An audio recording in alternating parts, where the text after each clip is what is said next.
U.S. Open. Justin Rose trails Dustin Johnson and 3 others by 1 at Shinnecock Hills. Please subscribe our channel to get daily updates and news. Thank you. Justin Rose won the 2013 U.S. Open at Merion Golf Club. U.S. Open, 3rd round plus 3D. Berger, U.S. T. Finau, U.S. B. Koepka, U.S. D. Johnson, U.S. plus 4 J. Rose, N. plus 5 H. Stenson, selected others, plus 7 I. Poulter, N. T. Hatton, N. plus 8 and Fitzpatrick, N. plus 9 PKC, N. England's Justin Rose emerged from a chaotic and controversial 3rd round at the U.S. Open 1-shot adrift of a 4-way tie for the lead. Rose, the 2013 champion, shot a 3 over 73 at Shinnecock Hills 2 and 4 over and trailed Dustin Johnson, Daniel Berger, Tony Finau, and Brooks Koepka. World number 1 Johnson, who had led by 4 overnight, shot a 77. Phil Mickelson incurred a 2-shot penalty after deliberately stopping his ball from rolling off the 13th green. Rules officials could have chosen to disqualify the 6-time U.S. Open runner-up but instead elected to penalize the American.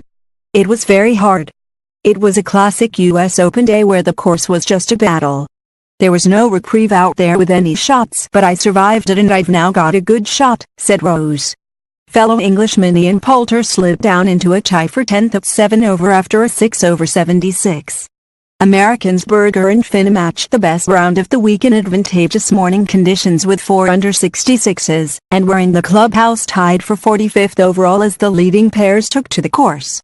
Tight pin positions, coupled with greens which grew harder and faster as the wind and sun dried them out, limited scoring in the afternoon, with 2-time major champion Zach Johnson, who had a 2 over 72 to drop to 8 over, suggesting the course had surpassed the limited fairness and pliability. Mickelson's moment of madness. Phil Mickelson needs the U.S. Open to complete a career Grand Slam of major titles. Mickelson, who was 5 over par for his round before playing the 13th, defended his decision to jog after and then hit his missed bogey putt back towards the hole despite the ball still moving and appearing to be heading off the green. He eventually needed 8 strokes to complete the hole before accepting a 2-shot penalty from the United States Golf Association, USGA, for making a stroke at a moving ball, rather than the more severe offense of an action with the intent to influence the movement of a ball in play which could have resulted in disqualification. The 5-time major champion, celebrating his 48th birthday, said he quickly decided the 2-stroke penalty would be better than allowing the ball to roll off the green. If someone is offended, I apologize, but toughen up. Knowing the rules is never a bad thing. You always want to use them in your favor, said Mickelson. I know the rules and the ball was going to go off in a bad spot. I did not feel like continuing going back and forth. I would still be out there potentially. I've wanted to do it many times before and finally did. Playing partner Andrew Johnston laughed off the incident of the moment of madness. Former Ryder Cup player Oliver Wilson, speaking on BBC Radio 5 Live, labeled the incident comical and suggested Mickelson was very lucky to be handed the softer option of the 2-shot penalty over potential disqualification. Asked why Rule 1-2, which covers a ball being influenced or deflected and can lead to disqualification for a serious breach, was not invoked instead, John Bodenhammer, the USGA's senior managing director of championships and governance, said, Phil didn't purposely deflect or stop the ball, which is talked about in the reference under Rule 1-4-5. He played a moving ball. Steve Elkington, the 1995 USPGA champion, was among several former players calling for Mickelson to be disqualified, and he added on Twitter, "Absolutely 100% conduct unbecoming.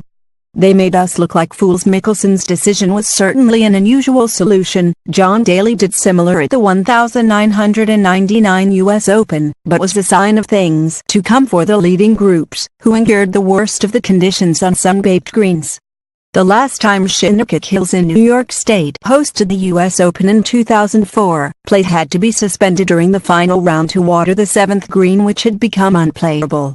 USGA chief Mike Davis insisted before this year's tournament that lessons had been learned, but after Saturday's round, in which only 3 players broke par, he said, "We will admit there were some aspects of the setup where we went too far, in that well-executed shots were not rewarded and in some cases penalized," he said. It got too tough in some areas. If we got a mulligan, we would have slowed the greens down this afternoon. We are confident we can slow the golf course down going into Sunday. Virtually every hole seemed to offer its own challenge of stopping the ball on the putting surface, with seemingly regulation shots rolling off the greens, leaving many players frustrated. Spain's Rafa Cabrera-Bello, who finished his 6/76 with a triple bogey 7 on the 18th, labeled it not a fair test of golf. Greens were unplayable, with unnecessary pin positions. Uska found a way to make us look like fools on the course. A pity they managed to destroy a beautiful golf course, added the Spaniard on Twitter. It was impossible. Ian Poulter shared the one-shot lead after the first round. Poulter also fell foul of the conditions, particularly on the 15th hole, when his perfect bunker shot landed 5 feet short of the hole. He said, "The ball had no speed on it, but it ran 5, 6, 8, 10, 20, 50 feet past the hole. It was impossible. It was brutally tough. Some of the putts were impossible. Some of the pin positions were impossible to get at, to even leave yourself a 25-foot uphill putt. They set it up like this for a reason. They want it brutally hard. It's a stern test." And Davis comments did little to appease the world number 27, who is seeking his first major success. In an expletive-laden rant on Twitter, Poulter said of Davis' words, "Is that an apology? You don't get mulligans in business at this level. How can this team keep doing this without consequences?" Sweden's Henrik Stenson, who briefly held the lead during the early stages of his round, had 5 bogeys on the back 9 of his 4/74. He too saw an excellent bunker shot gather pace and run off the back green on the 15th. "It's a bit of a lottery at times and it's a bit ridiculous at times, but we know that. It seems to be the goal of the USCA, otherwise they wouldn't keep doing this. But I'm in a decent position," he said after dropping back to 5 over overall. 7 over is usually a terrible score. Dustin Johnson won his sole major at the 2016 U.S. Open at Oakmont Country Club. Johnson had just 4 bogeys in his opening 36 holes, which resulted in the 2016 champion holding a 4-shot halfway lead. But after a first double bogey of the week at the par 3 second, 4 bogeys followed on the front 9 as Johnson surrendered the lead. He steadied himself on the back 9, with a birdie on the 11th, and he had a one-shot left playing the last but finished with a 3-putt bogey from 18 feet. "I didn't feel like I played badly at all," he said. 7 over is usually a terrible score, but with the greens the way they got this afternoon, they were very, very difficult," he said. Please subscribe our channel to get daily